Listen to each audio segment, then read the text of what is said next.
गणनायकाय गणदैवताय गणाध्यक्षाय धीमहि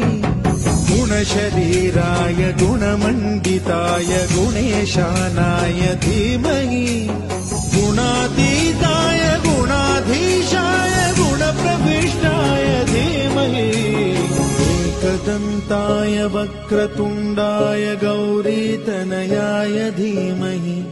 गजेशानाय भालचन्द्राय श्रीगणेशाय धीमहि